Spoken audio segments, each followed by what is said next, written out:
Bonsoir, soyez les bienvenus dans 28 minutes. Bonsoir mes camarades. Bonsoir Elisabeth. L'actualité française, c'est l'examen qui aura lieu demain et vendredi à l'Assemblée nationale. L'examen de la proposition de loi Yadan, portée par la députée Renaissance Caroline Yadan, qui entend lutter plus efficacement contre les nouvelles formes de l'antisémitisme en France. Malgré une pétition contre cette proposition de loi qui a recueilli plus de 700 000 signatures, la députée y voit un texte essentiel. Il faut arrêter de croire tout ce qu'on entend des détracteurs de cette loi qui ont en fait un objectif de museler tout combat contre l'antisémitisme. Vous savez, l'antisémitisme, c'est pas un mot virtuel, c'est une réalité. Lutter contre l'antisémitisme en France, rappelons l'explosion des actes antisémites depuis le 7 octobre 2023. Cela passe-t-il par une réduction de la liberté d'expression? On en débattra ce soir et on vous retrouvera à la fin de l'émission Marie Bonisseau et Xavier Mauduit. Et 100 € pour un Picasso, Elisabeth. 100 €, c'est le prix d'un ticket d'une tombola caritative. Et le prix, c'est une gouache de Picasso pour lutter contre la maladie d'Alzheimer. Est-ce qu'un jour, un Picasso a pu valoir 100 €? Direction le bateau Lavoir en 1904. Et on va voir s'il avait été possible à ce moment-là d'acheter pour si peu cher un Picasso. D'autant que c'était en francs à l'époque. Oui, et vous, Marie? Moi, j'ai une mission macabre et ludique que nous confie le Muséum national d'histoire naturelle. C'est de compter les insectes écrasés sur nos voitures. Voilà, aider la science. Et quand tu es en vélo, comment tu fais? Eh ben, on se les sur le prend à les phare. lunettes. Ah oui, on se les prend sur les lunettes. À tout à l'heure. Et pour commencer, nous recevons l'avocate et la porte-parole du krill, ce crustacé de l'Antarctique qui pèse 2 grammes et qui mesure 5 cm de long, qui est vital pour les mammifères marins et menacé par la surpêche notamment. Emmanuelle Perrier-Bardou, exploratrice, plongeuse en eau tropicale et polaire et la cofondatrice des expéditions Under the Pole. On la retrouve tout de suite.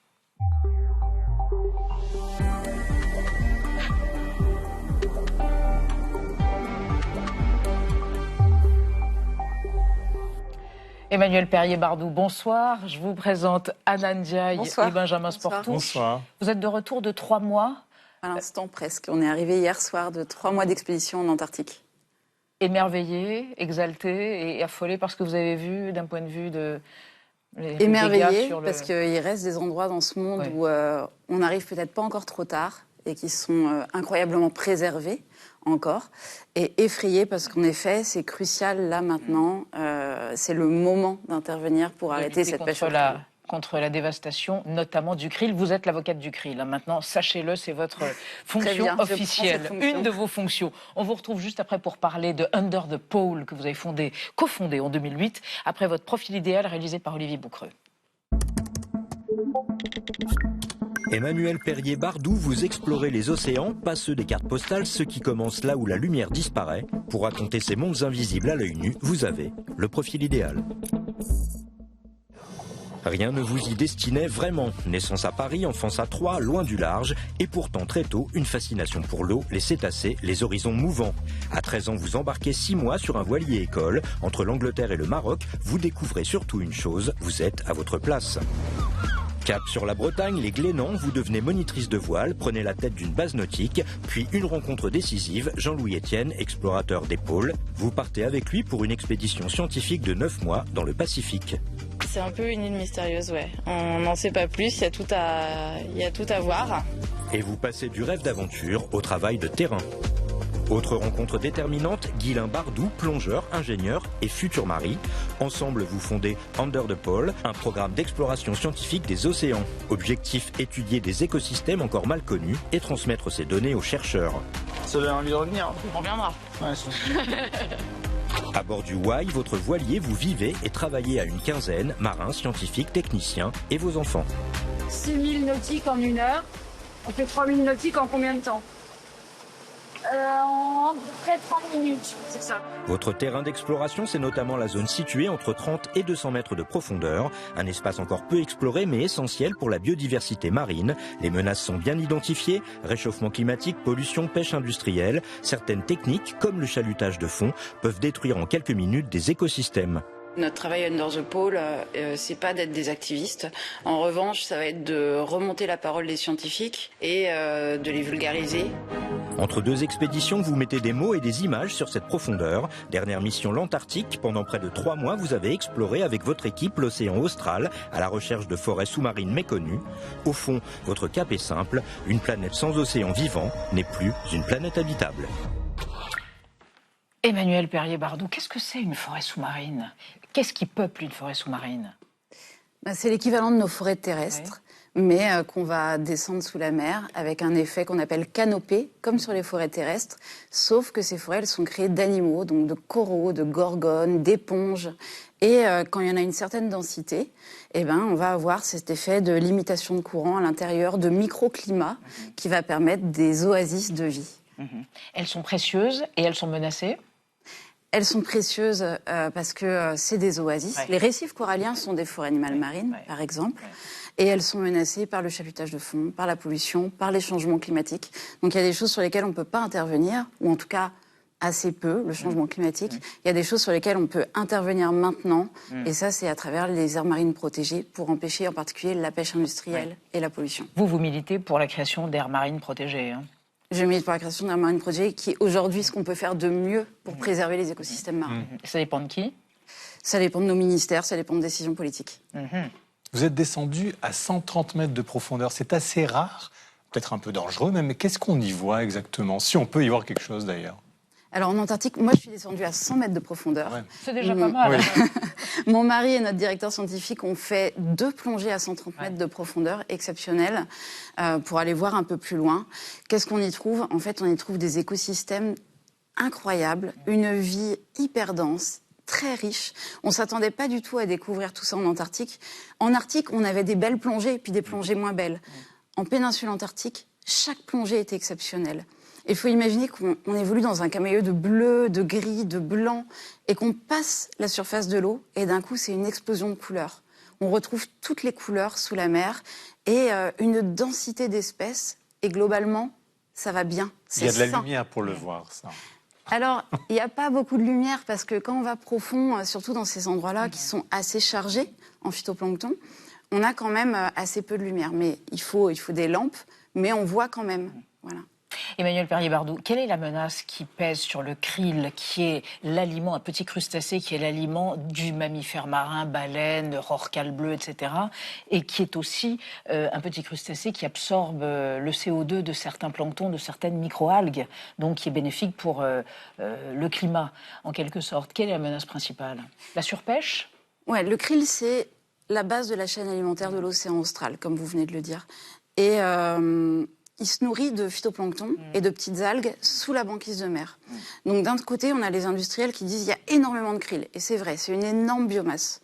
Mais d'un autre côté, cette biomasse, elle a été très peu étudiée et on ne sait pas du tout comment elle évolue avec les changements climatiques et la fonte de la banquise.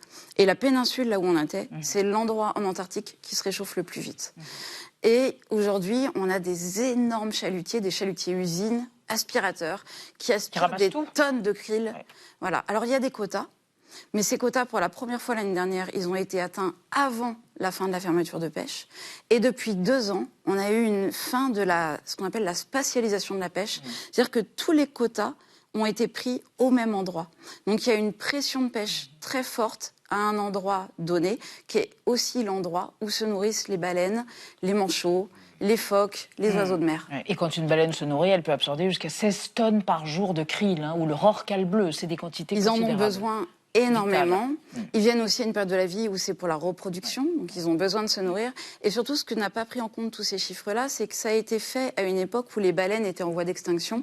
Aujourd'hui, les baleines sont heureusement en voie de rémission, mais du coup, on en a plus et elles ont besoin de plus de krill. Alors, les baleines sont en voie de rémission, mais on va évoquer avec vous et avec Anna d'autres espèces qui ne sont pas du tout en voie de rémission. Manchot empereur, otarie de Kerguelen, espèces en danger. Oui, ces 2 espèces viennent de rejoindre la liste rouge des espèces en danger. C'est ce qu'a alerté la semaine dernière l'UICN, l'Union internationale pour la conservation de la nature. Et d'ici 2080, par exemple, la population de manchots devrait être divisée par 2 à cause du réchauffement climatique d'origine humaine.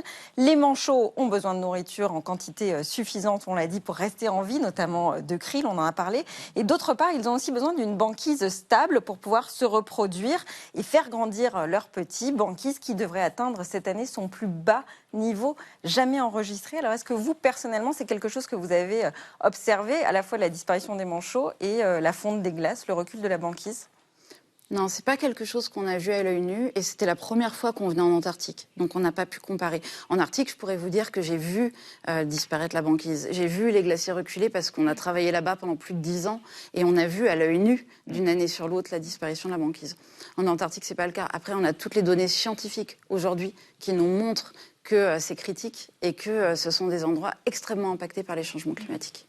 Votre prochaine expédition, ce sera quoi et quand alors ? Notre prochaine expédition, sûrement dans 1 an et demi, dans des zones plus chaudes, avec un habitat qu'on appelle capsule, pour séjourner sous la mer et avoir plus de temps pour nos protocoles scientifiques. Un habitat que vous avez conçu? Qu'on a conçu et qu'on essaye de multiplier par 2. Oui. Et alors, on va vous poser une question un peu naïve, mais le nom de votre goélette qui mesure 20 mètres, enfin 19 mètres 50 précisément, c'est Why. Pourquoi en français? Pourquoi? Parce qu'on se pose des questions. Ah, tout simplement. Non, et puis, en fait, le Why s'appelait le Why quand on l'a acheté. Et on a réfléchi à le débaptiser, et puis finalement, on trouvait que ça lui allait bien. Et puis, c'était un joli clin d'œil au pourquoi pas du commandant Charcot. Voilà. Dernière chose, 2008, création des expéditions Under the Pole. Et je précise que vous n'êtes pas scientifique, mais c'est avec des scientifiques. Vous êtes en partenariat souvent avec le CNRS. Et vous êtes même sous le patronage des Nations Unies. Et ça, c'est pendant la décennie 20, jusqu'en 2030. C'est important dans l'idée d'émerveiller, mais aussi d'alerter et que ce soit fait de façon extrêmement factuelle et scientifique. C'est vrai qu'au départ, notre motivation, c'était vraiment l'exploration, la documentation. Très vite est arrivée la science. On a ce très beau partenariat avec le CNRS qui nous permet vraiment d'avoir de plus en plus de résultats, de publications scientifiques qui viennent soutenir ce travail de plaidoyer. Parce qu'il y a eu quand même... On est très optimiste avec Guylain, mais il y a quand même eu ce moment... Guylain, votre mari, donc. Guylain, mon mari. On a eu ce moment quand même où tout ce qu'on aimait le plus, tout ce qu'on explorait, en fait, on le voyait quand même disparaître sous nos yeux en une décennie. Les coraux, la banquise. Et il y a eu ce moment de désespoir à se dire, mais en fait, on explore, mais à quoi ça sert d'explorer pour voir tout ça disparaître? Et en parallèle, nos publications montraient que ces espaces mésophotiques, donc un peu plus profonds, entre 30 et 200 mètres, eux, allaient plutôt bien, mais qu'ils n'étaient pas protégés parce qu'on n'avait pas ces connaissances. Donc aujourd'hui, vraiment, l'objectif, c'est que tous ces résultats qu'on a servent à avoir des meilleures mesures de protection. Et de préservation pour ces espaces merveilleux dont vous êtes venu nous parler. Merci infiniment, Emmanuel. Merci beaucoup, Emmanuel Perrier-Bardou, pardon. Et Guylain Bardou, donc votre époux et coéquipier. Si on peut dire ça comme ça. Merci encore. On va passer à notre débat sur l'examen demain et après-demain à l'Assemblée nationale de la proposition de loi Yadan, portée donc par une députée Renaissance, Caroline Yadan, une proposition de loi qui vise à renforcer la lutte contre l'antisémitisme alors que les actes et les insultes explosent de façon de plus en plus décomplexée. 700 000 pétitionnaires, plus de 700 000, ont quand même jugé que la nouvelle proposition de loi restreindrait la liberté d'expression. La classe politique et l'opinion sont fracturées. On en débat après la mise au point de Sandrine Le Calvez.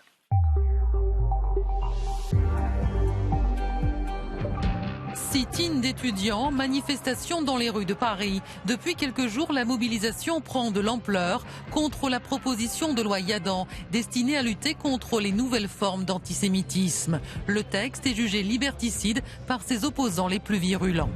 Il fait partie de tout un arsenal de mesures destinées à empêcher la critique du régime génocidaire israélien et du coup à faire taire le mouvement de solidarité avec la Palestine. Une pétition en ligne a recueilli plus de 700 000 signatures sur le site de l'Assemblée nationale pour appeler les députés à voter contre la proposition de loi le 5 mai prochain. Le texte, soutenu par le gouvernement, prévoit de sanctionner les provocations, même indirectes, à des actes terroristes et de créer un nouveau délit d'appel à la destruction d'un État, notamment celui d'Israël. La France insoumise dénonce un risque d'amalgame entre antisionisme et antisémitisme. Vous comprenez bien à quel point cette loi est aujourd'hui dangereuse. Lorsque des personnes critiqueraient la question des colonies israéliennes, est-ce qu'ils tomberaient sous le coup de cette loi? La députée Renaissance, Caroline Yadan, qui a donné son nom à la proposition de loi, rappelle de son côté la nécessité de lutter contre l'explosion des actes antisémites sur fond de conflit au Proche-Orient. En 2025, près d'un quart des actes antisémites commis à l'encontre des Français juifs sont explicitement liés à la haine d'Israël. L'adoption de la proposition de loi qui sera examinée demain et vendredi à l'Assemblée apparaît incertaine. Après réflexion, le MoDem et le PS ne soutiendront pas le texte. On a aujourd'hui une société qui ne comprend pas ce texte, avec dedans des éléments qui peuvent déjà être plus ou moins couverts par notre loi à l'heure actuelle. Cette loi est à la fois inutile et présente des risques. Alors, face à la montée de l'antisémitisme, faut-il de nouveau légiférer? La proposition de loi Yadan est-elle un rempart nécessaire ou un texte liberticide? Nos trois invités pour ce plateau, Youssef Murciano, bonsoir. Vous êtes président de l'Union des étudiants juifs de France. Et selon vous, il y a une explosion des actes antisémites en tout genre, notamment depuis le 7 octobre 2023 et le massacre perpétré par le Hamas. La loi Yadan, donc, permettrait de graver dans le marbre des évolutions déjà présentes dans la jurisprudence, notamment sur l'apologie du terrorisme. À côté de vous, Nathalie Théiot, bonsoir, avocate, présidente de la Ligue des droits de l'homme. Vous êtes signataire d'une tribune collective intitulée la proposition de loi Yadan ou la promotion de la censure qui a été publiée hier dans le quotidien l'Humanité. Selon vous, la proposition de loi Yadan n'est pas nécessaire car les textes juridiques actuels disposent de toutes les clés pour lutter contre les actes antisémites. Vous ajoutez, il ne s'agit pas de renforcer les moyens de lutte contre l'antisémitisme, mais plutôt de légiférer contre de prétendues formes renouvelées. Et à côté de vous, Michel Taubman, bonsoir, journaliste franco-israélien, responsable du Proche-Orient pour la revue Politique internationale. Vous êtes directeur de la newsletter de dialogue judéo-arabe Shalom Salam. Et selon vous, cette loi a quelque chose de très franco-français. Elle correspond à la montée du communautarisme en France et vous espérez que la loi sera amendée et qu'il y aura un consensus car dans l'état actuel des choses, la base d'approbation vous semble très restreinte. Et on démarre le débat, Benjamin, avec le chiffre du jour. Oui, au moins 3 actes antisémites ont été recensés chaque jour en France l'an dernier, soit 1320 actes au total en 2025, une baisse de 16% par rapport à l'année 2024, mais les actes antisémites se maintiennent à un niveau historiquement élevé et ils représentent plus de la moitié de l'ensemble des faits anti-religieux, alors que la communauté juive ne représente qu'1% de la population française. Youssef Murciano, quand on parle d'actes antisémites, de quoi parle-t-on exactement? De menaces verbales, d'agressions physiques, d'inscriptions de tags? On parle de tout ça et plus encore, on parle de plus en plus d'attaques sur les personnes. Ça, c'est à noter. Hein. Plus on avance dans le temps, plus les gens sont attaqués personnellement, leurs biens, eux-mêmes, physiquement, ou insultés directement. Ça, il faut l'entendre. On parle très peu, on peut le croire, mais on parle très peu des réseaux sociaux, etc. C'est même pas 1% de ce qui est comptabilisé dans ce genre de chiffres. Donc il faut bien se rendre compte que c'est des gens du quotidien, des juifs de France, des juifs français qui subissent des attaques, que ce soit des familles sur leurs portes, à l'école, des enfants ou... et je le sais particulièrement, des étudiants. Depuis le 7 octobre, beaucoup d'étudiants nous remontent des affaires d'antisémitisme. Vous-même le subissez au quotidien, vous l'avez subi au quotidien. Alors, moi, je suis président de l'UEJF, donc d'une certaine manière, c'est mon métier d'aller dans la fosse aux lions et de me battre contre l'antisémitisme. Je ne vais pas comptabiliser les insultes que je reçois comme étant des actes antisémites. Moi, je vous parle de ce qui touche les étudiants qui n'ont pas envie spécialement de rentrer dans l'arène militante et qui y sont obligés, qui sont pointés du doigt par une dérive de la mobilisation pro-palestinienne qui leur demande de se prononcer particulièrement sur ce qui se passe en Israël et en Palestine parce qu'ils seraient juifs. Une essentialisation, en somme. Justement, Michel Taubman, Caroline Yadan, pour justifier cette proposition de loi, parle de nouvelles formes d'antisémitisme. Est-ce que la rhétorique anti-israélienne, c'est le moteur de ces nouvelles formes d'antisémitisme? Un tiers des actes antisémites font référence au conflit israélo-palestinien. Alors, c'est très difficile. Alors, le problème qu'on a par rapport à l'antisémitisme, c'est que les gens ont la référence du nazisme et de l'antisémitisme d'État. Vous savez, Georges Bernanos, ce grand écrivain catholique, avait dit en 1944 « Hitler a déshonoré l'antisémitisme ». Donc ça peut paraître bizarre, mais il y avait un antisémitisme traditionnel. Si vous voyez les comptes rendus de l'Assemblée nationale, comment on parlait de Léon Blum en 1936, comment on parlait même de Mendès France plus tard, etc., cet antisémitisme traditionnel a été balayé par l'antisémitisme d'État. Et aujourd'hui, on est revenu à des formes d'antisémitisme qui ne sont pas des antisémitismes d'État, puisqu'au contraire, l'État protège, il y a des lois, et c'est très bien, mais il faut rappeler qu'en France, on a tué des Juifs. La France est un pays où, en 2006, on a tué Ilan Halimi. En 2012... En 2012, l'école de Zaratora, à Toulouse, on a tué des enfants de sang-froid. L'hypercachère en 2015. Et ce n'étaient pas des militants sionistes. D'ailleurs, ça aurait été des militants sionistes, ça n'aurait pas été plus acceptable. C'est des gens dont personne ne connaît les opinions politiques. Personne ne sait si Ilan Halimi était favorable à l'État d'Israël ou pas. Ou si les gens de l'hypercachère étaient des militants sionistes. Donc là, ce sont des crimes antisémites, des meurtres antisémites. Et donc, du point de vue de la communauté juive, et je crois que la subjectivité est très importante en politique, parce que je vois qu'il y a des gens de très bonne foi qui disent « mais en fait, en France, on exagère l'antisémitisme, il y a aussi le racisme anti-arabe, il y a le racisme anti-noir, tout ça est vrai ». Mais du point de vue de la subjectivité, les Juifs, aujourd'hui, en France,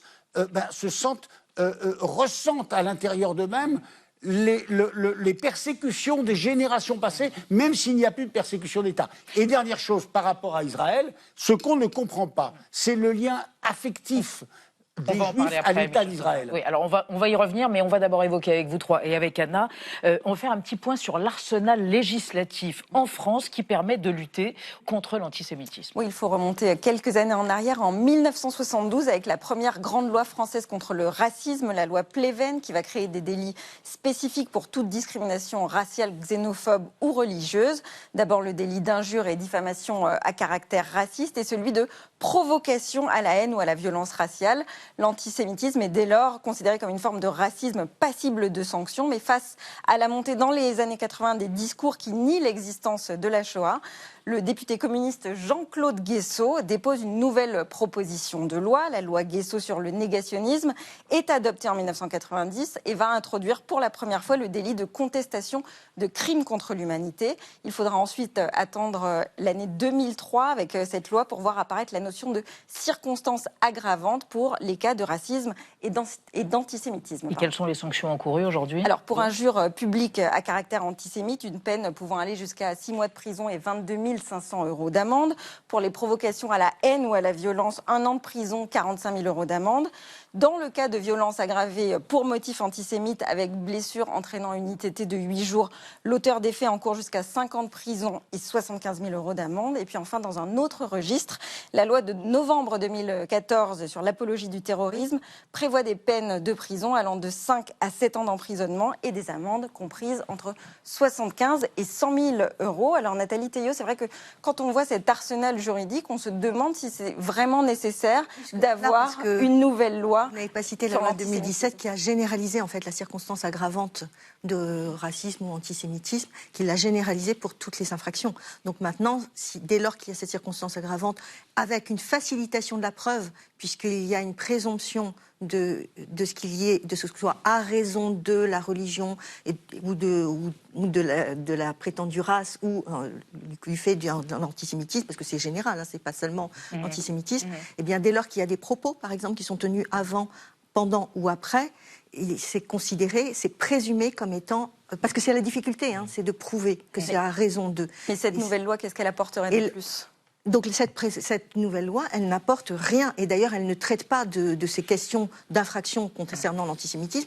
Elle traite du terrorisme, ce qui est tout à fait autre chose et qui, de ce fait, si elle s'applique... Elle traite d'apologie du terrorisme. Elle traite mais c'est quand même sur le terrorisme. Donc c'est d'apologie du terrorisme et de provocation au terrorisme. Elle élargit ces conditions-là. Il y a aussi le négationnisme, ça a été dit.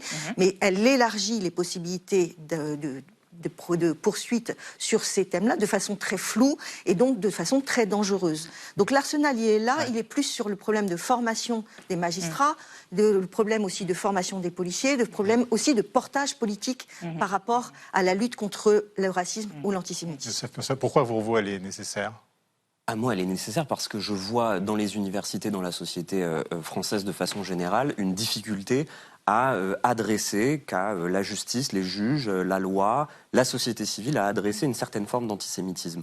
Il y a des dizaines de cas, des centaines de cas qui ne sont pas traités. Dans les universités, il y a des personnes, des étudiants qui se retrouvent assis côte à côte avec leur bourreau, avec leur agresseur, parce que il n'y a pas de justice interne, ça ne fonctionne pas, il n'y a pas de commission de discipline, on n'arrive pas à traiter cet antisémitisme-là. Hier, avec des militants du UEGF, on est parti partout à Paris, là où il y avait des blocus pour aller discuter avec ceux qui sont contre la loi Yadan. On est allé à la Sorbonne. On est allé à la Sorbonne, à Sciences Po, à Centrale Supélec. Il y avait des blocus partout.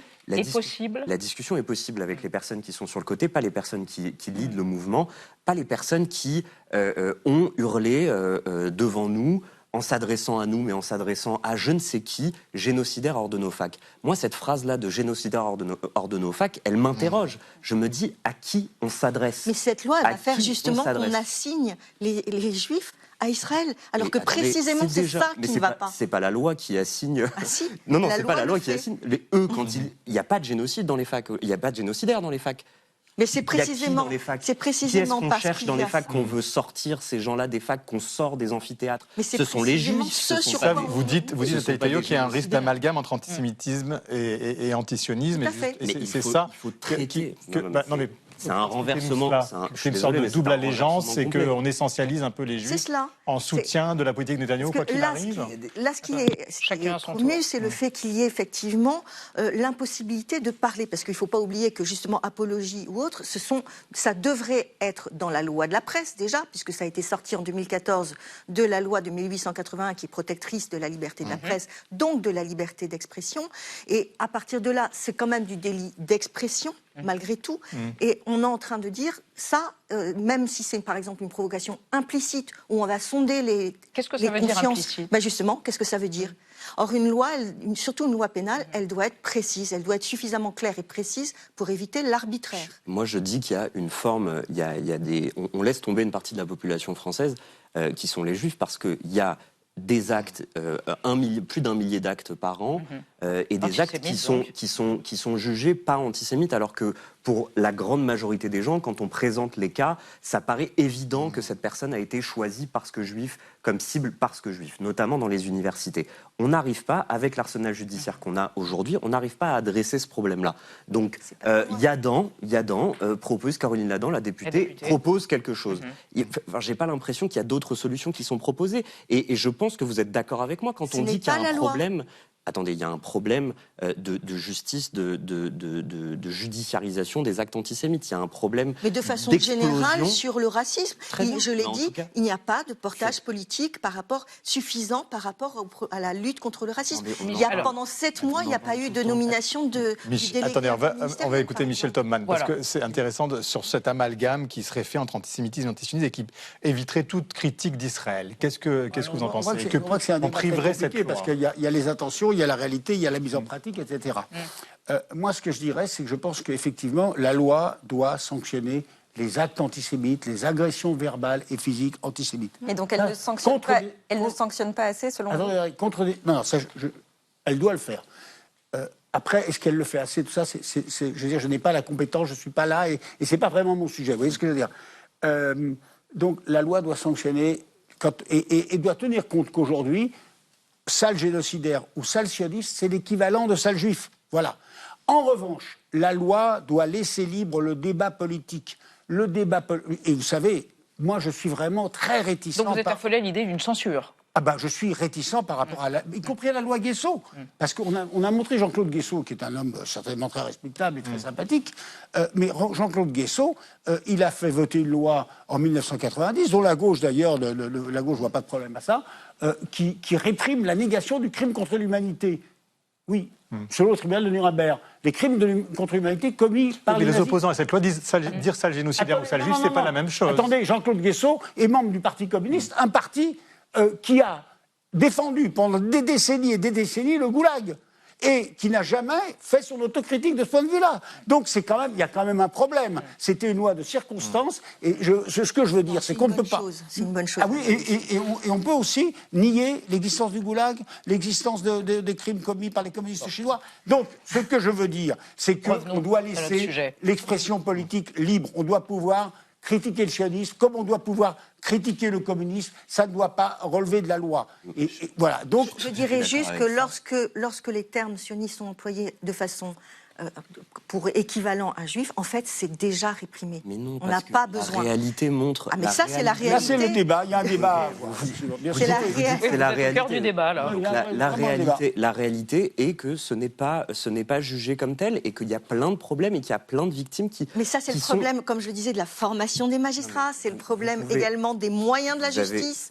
Tout ça, c'est autre chose. J'entends que vous considérez que le pouvoir législatif ne peut pas régler cette question. Moi, je crois en la République et je crois en la nécessité de la République, que tous les pouvoirs de la République protègent les citoyens. Moi, j'attends du pouvoir législatif qu'il se dote d'arsenal juridique nécessaire à protéger les Juifs de France, que le pouvoir judiciaire se dote de formation, que le pouvoir exécutif... C'est-à-dire très concrètement, par exemple, quand Daniel Obono, député LFI, disait le Hamas est un mouvement de résistance qui se définit comme tel, elle tomberait sur la loi Yanon. C'est ça que vous visez, par exemple. De l'apologie du terrorisme. terrorisme. Vous êtes contre, Nathalie la pétition elle-même que plus de 700 000 personnes ont voté parle d'apologie du terrorisme. Nathalie Théiot, là-dessus. Alors, là, ce que dit la loi, l'apologie du terrorisme existe déjà et on voit déjà à quel point il est difficile d'appliquer au sens où déjà le mot terrorisme est flou, mais en plus apologie du terrorisme, encore une fois, moi je suis pour la liberté d'expression et que ce soit réintégré dans la loi de la presse. Là, ce qui est prévu, c'est que ce serait une minimisation, une banalisation qui suffirait à faire de l'apologie du terrorisme. Et pour la provocation, il suffirait que ce soit implicite. Mais d'ailleurs, oui, alors, provocation implicite, est-ce qu'il n'y a pas quelque chose d'arbitraire ou de flou dans provocation implicite au terrorisme? Comment est-ce qu'on le qualifie? Les juges pénaux doivent traiter ces affaires de manière restrictive. C'est un principe en droit français et je pense que ce principe doit continuer. Moi, je dis juste que là, on a une pétition avec plus de 700 000 personnes qui disent... Elle vous choque, cette pétition? Elle me choque, moi, le dernier passage de cette pétition qui explique que la résistance palestinienne contre l'occupant israélien par tous les moyens nécessaires est un droit garanti par la résolution des Nations Unies. On parle de viol de femmes, on parle de kidnapping d'enfants, et que ce soit sur le site de l'Assemblée nationale et que plus de 700 000 Français aient voté pour le 7 ça. octobre, je ne crois pas. Mais c'est là, on parle de la résistance. Il y a des dizaines de personnes qui parce que nous sommes pour le droit des peuples à disposer d'eux-mêmes, et vous avez dans la Charte des Nations Unies le fait qu'il y a quand vous dites plein de c'est la Ligue des droits de l'homme. La Ligue des droits de l'homme, il y a des dispositions, et notamment la 4e Convention de Genève qui prévoit le droit à la résistance, mais de façon très réglementée. On n'a pas poussé la pétition précisément parce qu'il n'y avait pas de cette précision. Michel Todman, sur cette pétition, votre sentiment? Alors écoutez, moi, qui a recueilli plus de 700 000 signatures. De mon point de vue, on est devant quelque chose de typiquement français. Oui, moi, je suis français, mais je suis aussi israélien. J'anime un mouvement qui s'appelle Shalom Salam, qui est un mouvement pour la paix, pour l'égalité des droits entre juifs et arabes. Et donc, vous voyez, à ce titre-là, parmi nos membres, il y a des gens qui ont des points de vue différents, et c'est normal sur cette question-là. Et ce n'est pas la question essentielle pour le Proche-Orient. Vous voyez, et donc, c'est révélateur d'un problème français, d'un mal français. Il est quand même assez incroyable que ce conflit qui se déroule à 4000 km d'ici, sur lequel les Français ont peu de prise, où il n'y a pas un seul soldat engagé, ce conflit a réussi à désintégrer la gauche française. Donc il y a un vrai problème de débat politique de fond. Et je pense qu'il faut remplacer les anathèmes. Alors je ne parle pas des délits. Les délits, les crimes doivent être punis par la loi. Mais on doit remplacer les anathèmes, les insultes, par le débat politique de fond. Et moi, ce que je propose aux uns et aux autres, j'espère l'un et l'autre, c'est de soutenir et de participer la semaine prochaine à la cérémonie qui aura lieu en hommage aux endeuillés juifs, arabes, israéliens et palestiniens, et où il y aura un ancien ministre palestinien, Anwar Abou Escher, un ancien ministre israélien, Nitzan Horowitz, qui parleront ensemble. C'est-à-dire qu'il faut se parler. Et il faut résoudre les problèmes là-bas. De la gauche, cette proposition de loi a suscité des oppositions et parfois des dérapages, comme cette affiche, vous allez voir, appelant à une manifestation contre la loi Yadan et contre les sionistes. C'est ce qui est écrit devant la permanence de Jérôme Guedj. Écoutez la réaction du député PS de l'Essonne. Je comprends parfaitement qu'on puisse s'opposer à un texte de loi, mais moi j'en ai marre. Voilà, j'en ai marre qu'il y ait cette banalisation d'une expression. Je l'ai déjà subi l'année dernière de manière assez violente. On m'a dit dégage le sioniste. Donc ça pue quand certains ont la parole à ce point libérée. Et ce que d'une certaine manière la loi Yadan cherche à traiter, c'est que derrière des attaques antisionistes, pas toutes, il y a des relents antisémites qui s'expriment. Nathalie Théiot, vous comprenez cet émoi? Parce que Yankelevitch disait l'antisionisme est une incroyable aubaine, c'est l'antisémitisme mis enfin à la portée de tous. Là, c'est pas, on n'a pas appelé d'ailleurs à cette manifestation. Non, pas vous, tout à fait. Non, pas du tout. Et il est évident qu'on ne peut pas tolérer qu'on cible des personnes en tant que juives sous prétexte de... Mais pour autant... Cette loi est dangereuse parce qu'elle est contraire à la liberté d'expression et qu'elle risque de promouvoir la censure, comme je le disais dans ma... C'est un appel communiste, du Parti communiste. Moi, je trouve que cette affiche et la pétition pointent exactement le problème auquel veut répondre la loi Adam, c'est-à-dire qu'on pointe du doigt des juifs en les désignant comme sionistes et en allant devant des permanences d'un député juif, en expliquant que Caroline Yadan aurait une double allégeance Israël et la France. Tout ça, on les a vus, ces tweets-là. Est-ce que ça risque pas de se retourner contre la communauté si justement il y a cette présomption de double allégeance à Israël et à la France? Vous ne craignez pas qu'il y ait un effet contre-productif? Non, je ne crois pas qu'il y ait un effet contre-productif. Je vais vous dire, le fait qu'on croit qu'il y ait une double allégeance, c'est un fait antisémite. Ça existe depuis la nuit des temps. Le terreau de l'antisémitisme existe en France dans les cerveaux de chacun.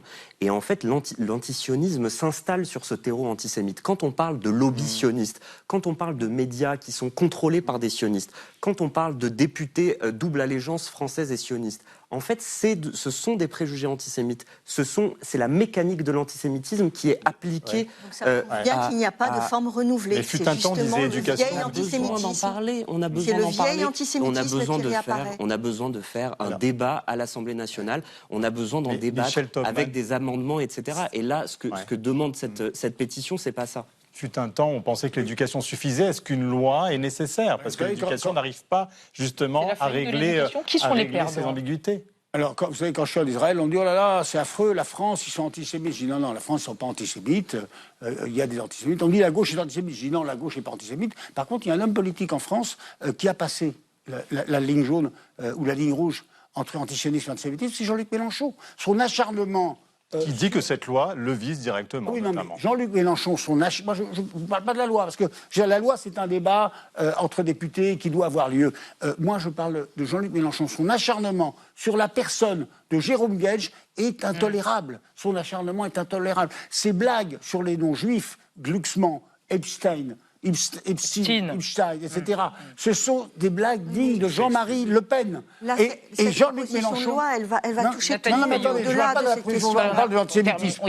Alors attendez, on peut considérer que cette proposition de loi ne s'y prend pas bien pour lutter, et ça, je peux l'admettre. Il faut qu'elle soit amendée, il faut qu'elle soit discutée. Mais on ne peut pas dire qu'il n'y a pas de problème. Et moi, j'affirme toute ma solidarité à Jérôme Guedj. Nathalie Théiot. Il y a au moins une chose, même si cette pétition, on ne l'a pas relayée, il n'empêche que 700 000 personnes qui signent, c'est quand même dommage qu'il n'y ait pas un débouché, parce que c'est une forme de démocratie. Et elle ne sera pas examinée. Voilà. Merci à tous les trois d'être venus débattre ce soir. Merci infiniment. On va rester dans l'actualité vue par Xavier Maudieu et Marie Bonisseau. On évoquera un ticket à 100 € pour gagner un tableau de Picasso valorisé à plus d'1 million d'euros. 101 000 tickets vendus en 4 mois. Triomphe pour la tombola au profit de la recherche sur la maladie d'Alzheimer. Et moins euphorisant, l'effondrement des populations d'insectes. Mais il peut se quantifier sur votre plaque d'immatriculation si vous avez une voiture.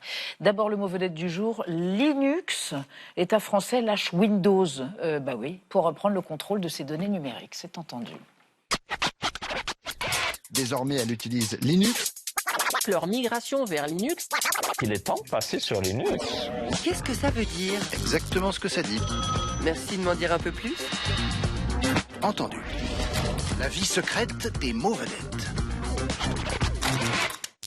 Linux, marque déposée composée de Linus, le prénom de l'informaticien finlandais Linus Torvalds qui en est à l'origine, et Unix, un système d'exploitation, désigne un noyau logiciel open source, alternative libre et gratuite aux systèmes d'exploitation américains. Le 8 avril, l'État français a officiellement acté sa stratégie de sortie de Windows au profit de Linux. De la plus belle plume de sa plume, le ministre concerné a grandiloqué. Nous ne pouvons plus accepter que nos données, infrastructures et décisions stratégiques dépendent de solutions dont nous ne maîtrisons ni règles, ni tarifs, ni évolution, ni risques. Chaque ministère sera tenu de formaliser son propre plan pour la maîtrise de son destin numérique. Le fait accélérateur vers une souveraineté numérique de la France est la sanction par l'administration américaine d'un juge français siégeant à la CPI. Les magistrats de cette cour, qui a notamment émis des mandats d'arrêt contre le Premier ministre israélien pour crimes de guerre, sont interdits de services américains comme Visa, Airbnb ou Microsoft. Si le bétonneur séditieux qui dirige l'Amérique se piquait de placer l'administration française sous sanction, l'éducation nationale, liée de longue date à Microsoft pour équiper ses services centraux, pourrait tousser. Mais la gendarmerie nationale, dont les 100 000 ordis tournent sous Linux depuis 2008, pourrait continuer sa mission criminocide. De projet bricolé il y a 35 ans par un étudiant misanthrope de la fac d'Helsinki, Linux est désormais le cortex de la tech mondiale. Internet, supercalculateur ou Microsoft, dont un bout de l'infrastructure repose sur la stabilité du noyau. En plus, son géniteur compte moins d'argent, moins d'anniversaires et moins de casseroles que son rival. En binaire, moins, c'est plus. Merci, Monsieur Nolte. Retour de Marie Bonisseau et de Xavier Mauduit, le hippie, au niveau capillaire surtout, pour vos chroniques. Alors, Xavier, avec la tombola pour la recherche sur Alzheimer, il était possible de gagner un Picasso valorisé à plus d'1 million d'euros en achetant un ticket à 100 balles, enfin 100 euros. Exactement. Ils en ont vendu 120 000, ils ont ramassé 12 millions d'euros. Et Picasso, toujours une fois de plus en gloire. Et vous remontez à la jeunesse de Pipi Caca Soso. Exactement, si on peut dire, au bateau Lavoir. Ouais, en avril 1904, hein, c'est après un séjour dans son Espagne natale que Picasso revient à Paris et il compte y rester. Il veut y faire carrière, il a 23 ans et il s'installe au bateau Lavoir, donc c'est la butte Montmartre. Incroyable avec ces artistes les plus novateurs de son temps qui s'y croisent, qui discutent, qui échangent, qui créent, qui tirent le diable par la queue, hein, parce que c'est un peu la vie de bohème. Hein. Vous savez, Picasso a reçu, quand il était jeune en Espagne, une formation artistique solide. Ses toiles déjà avaient été remarquées. Puis il est venu à Paris, c'est la période bleue, et là il n'y avait pas un rond. Il vivait grâce à l'aide de ce qui était envoyé par ses parents, et puis avec ses amis, et notamment Max Jacob, poète, peintre à ses heures aussi. Max Jacob qui partageait son gourbier avec Picasso, parce que c'est aussi un peu la période de Picassette, hein, de Picasso. Il a eu beaucoup besoin de Max Jacob à ce moment-là. Et donc là, il revient à Paris. Et c'est la période rose, il décide vraiment de vendre ses toiles et d'en vivre. Mais il n'est pas encore très connu, pas suffisamment. En tout cas, son nom circule, mais dans le monde des arts, parce que le personnage est fascinant déjà en soi, et puis ses œuvres interpellent, mais il n'en vend pas. Et c'est dans ce contexte-là que se déroule une scénette, on est en 1904, 1905. Voilà, j'étais dans c'est Max Jacob qui fait venir dans l'atelier de Picasso un de ses cousins fortunés. Le but, c'est que le cousin achète quelques dessins à Picasso. Et donc, le cousin regarde le dessin et dit « ça vaut combien ?» Et Picasso répond « 50 francs ». Alors, le cousin regarde autour de lui, il voit des dessins, mais partout, sur les murs, sur la table, sur le canapé. Il dit « qu'est-ce que vous êtes riche !» Alors, cette anecdote nous est rapportée par le marchand d'art Daniel Henry Kahnweiler, qui, dans ses mémoires « Mes galeries et mes peintres », dit que 50 francs à ce moment-là pour un dessin de Picasso, c'est tout à fait raisonnable, et que bien sûr que donc il n'est pas riche parce qu'il aurait fallu tout vendre d'un coup, ce qui était absolument impossible. Mais ce qu'on apprend surtout, c'est qu'un dessin de Picasso, à ce moment-là, ça vaut 50 francs. Alors, qu'est-ce que 50 francs ? Un bon ouvrier gagne par jour 5 francs, mais un bon ouvrier, vraiment. Ça veut dire que c'est 10 jours de travail d'un ouvrier. Donc, c'est-à-dire un demi-salaire mensuel, c'est une belle somme. En tout cas, dépenser tout ça pour un artiste qui n'est pas encore aussi connu et dont on ne sait pas que les œuvres vont s'envoler, bon, c'était extrêmement risqué. Et puis, dès l'année suivante, Picasso rencontre ses mécènes, Gertrude Stein et son frère Léo, et puis très vite des marchands d'art, si bien que, mais très très rapidement, une œuvre de Picasso vaut plusieurs années de salaire d'un ouvrier. Mais en tout cas, on sait qu'en 1904, un dessin vaut 50 balles. Pour 2 dessins, c'est 100 balles. Et c'est après que les prix s'emballent. Bien sûr. Wow. Superbe chute. Marie, le Muséum national d'histoire naturelle de Paris, nous propose de compter les insectes morts et écrasés. Oui, s'il vous plaît. Et une fois n'est pas coutume, je vais commencer cette chronique par un souvenir d'enfance. Je vais peut-être vous permettre de calculer mon âge. Alors, en CE2, dans la cour de l'école Paul Bert, on ne jouait pas aux billes. On ne jouait pas à l'élastique, pas encore au Pokémon. Nous, ce qu'on avait, c'était des POG. Des POG. Est-ce que vous savez ? Alors, pour ceux qui ne connaissent pas, c'était des petites rondelles de carton qu'on empilait sur le bitume, on les faisait tomber. Je me souviens plus des règles, je me souviens juste que sur ces POG, il y avait dessiné des insectes écrasés dans une esthétique tracho rigolote, très en vogue à la fin du dernier millénaire. Or, aujourd'hui, si je montre ma collecte de POG, je les ai tous gardés, ils sont dans ma banane. Si je les montre à un enfant de maintenant, il va me regarder comme ça, me faire ce regard mi-gêné, mi-très très méprisant, parce que les insectes écrasés, ça n'existe plus, ou presque plus. On n'en voit plus. D'ailleurs, les entomologistes qui alertent depuis une bonne vingtaine d'années sur le déclin dramatique des insectes ont appelé ça le syndrome du pare-brise. Parce que, il y a 20 ans, le pare-brise de votre Scénic, il était constellé de petites taches noires à la fin du chassé-croisé des vacances. Aujourd'hui, le pare-brise est nickel. Et c'est à partir de ce signe très concret de cette évolution que le Muséum national d'histoire naturelle vous propose à tous et à toutes une expérience de science participative. Formidable. Alors ça, j'adore parce que ça me rappelle toujours en CE2 quand Monsieur Collinard, Monsieur Collinard, qu'on salue, notre animateur scientifique, nous avait demandé de recenser les fientes de pigeons dans la cour. Ici, c'est pareil, mais c'est plus propre. Vous téléchargez l'application Bugsmeter sur votre smartphone. Oui, j'ai un accent horrible, mais ça veut dire en gros les insectes, c'est important. Voilà. Vous passez un petit coup de chiffon sur votre plaque d'immatriculation avant. Et puis vous la prenez en photo au départ et à l'arrivée de votre trajet en voiture. Ensuite, il n'y a plus qu'à compter les rares cadavres de moucherons qui seront venus s'écraser sur vous. Si tout le monde s'y met, comme au Royaume-Uni d'ailleurs, où cette même expérience a rassemblé des milliers de volontaires, et ben ça va permettre de documenter sérieusement, de donner de la data aux scientifiques sur le déclin de ces petites bêtes, les insectes, qui sont indispensables notamment à nous, les gros humains, à notre nourriture, puisque les 3/4 des plantes qu'on cultive sont pollinisées par les insectes. C'est le seul chiffre que je vous donne, mais je pense que c'est un argument qui peut nous motiver à participer à cette opération Bugsmeter, vous et votre Scénic et vos enfants qui n'ont jamais vu un POG de leur porte-vie. Avant d'écraser un papillon, rappelez-vous du mot de Jules Renard. Un bélier doux plié en deux qui cherche une adresse de fleurs. C'est joli. Bon, merci, à demain 20h05. Tchuss.